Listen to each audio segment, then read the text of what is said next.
Top quality और consistent performance के लिए सिर्फ सिल्वर पंप नाम याद रखना। સ્વસ્થ માતા જ સ્વસ્થ બાળકને જન્મ આપી શકે. જો માતા સ્વસ્થ ન હોય તો બાળક પણ તંદુરસ્ત ન જન્મી શકે.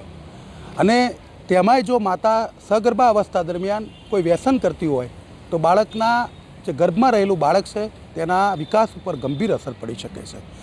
બાળક ખોડખાપણવાળું જન્મી શકે છે, તેનો માનસિક વિકાસ રૂંધાઈ શકે છે અને તેનો શારીરિક વિકાસ પણ રૂંધાઈ શકે છે.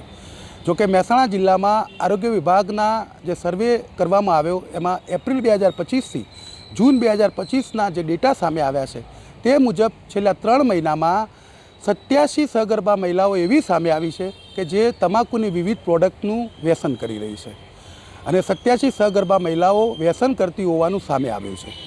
જોકે આરોગ્ય વિભાગની સમજાવટને અંતે 87 પૈકી 20 જેટલી મહિલાઓએ વ્યસન છોડ્યું છે. આમ છતાં હજુ પણ 67 મહિલાઓ એવી છે કે જે સગર્ભા અવસ્થા દરમિયાન તમાકુની વિવિધ પ્રોડક્ટનો ઉપયોગ કરી રહી છે.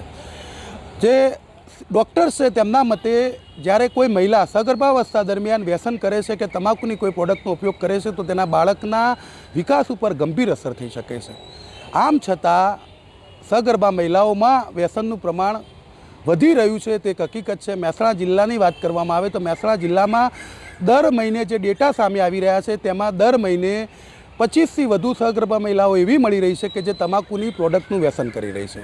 હવે મહિલાઓમાં કેમ વ્યસનનું પ્રમાણ વધી રહ્યું છે તેનો જવાબ તો કોઈની પાસે નથી, પરંતુ જાણકાર જે તબીબો છે તેમના મતે વર્તમાન સમયમાં વ્યસનનું પ્રમાણ વધવાનું કારણ કદાચ માનસિક સ્ટ્રેસ કે પછી દેખાદેખી એક કારણ હોઈ શકે છે. આમ છતાં સગર્ભા અવસ્થા દરમિયાન જો મહિલા વ્યસન કરે છે તો તેની સીધી અસર તેના ગર્ભમાં ઉછરી રહેલા બાળક ઉપર થઈ શકે છે અને બાળક ગંભીર ક્ષતિવાળું બાળક જન્મી શકે છે.